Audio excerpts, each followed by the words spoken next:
Kwa jina naitwa Abdallah Hussein Rashid, ni maarufu Sensei Dula, natokea Zanzibar. Mimi ni mwenyekiti wa shirikisho la karate Zanzibar, na pia ni mwenyekiti wa style ya shirikisho la Japan Karate Association Tanzania kwenda Zanzibar. Nipo Morogoro. Kwa nini nipo Morogoro? Ni kwa sababu kwanza Tanzania ni moja, sisi ni ndugu, kwanza tumedugu, na vile vile kutanua taaluma ya JKA. Kwa hiyo tunapokaa tu Zanzibar kama hatutanui taaluma, hii taaluma itakuwa inafifia. Lakini tumekuja hapa kwa ajili ya kutanua taaluma, na leo hii tunafunga mafunzo haya ya siku 2. Mafunzo yetu haya yanaleta faida kubwa mbili. Kwanza, vijana watakuwa na uwezo wa kushindana mashindano mbalimbali ya kitaifa na kikanda na kimataifa. Lakini vile vile katika mashindano hayo yamegawika katika sehemu mbili. Kuna mashindano ya kata na mashindano ya komite. Kwa hiyo tunawasomesha jinsi gani waweze kushiriki katika mashindano au njia za kufanya mashindano yote mawili ya kata na komite.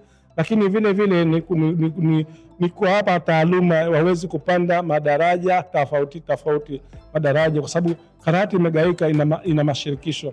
Kuna shirikisho la JKA na mashirikisho mengine. Sasa kwa upande wa JKA tutakuwa na seminar kwa Juni 2026. Kwa tarehe 24 tutakuwa na seminar mpaka tarehe 26. Hii itatupelekea kwamba watu wataona nini JKA tunafanya. Kwa hiyo vijana wetu watapata certificate, watapata diploma za kimataifa kutoka mashirikisho ya kimataifa haya. Hii itamwezesha kijana huyu certificate hii kupata ajira, kwa sababu sasa hivi karate kwa kule Zanzibar tumeweza kuibadilisha. Tumebadilisha karate na biashara, karate na ajira, karate na utalii.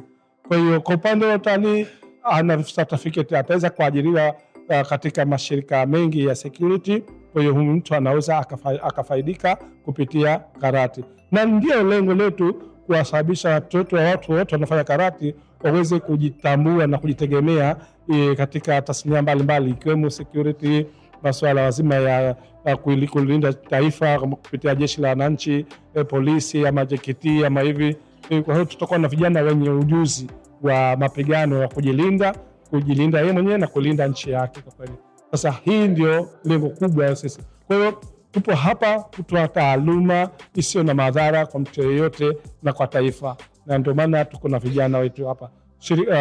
Sisi tunashukuru watu wa Morogoro kutupokea. Kwa kweli semina yetu ilikuwa ni ya kufana zaidi.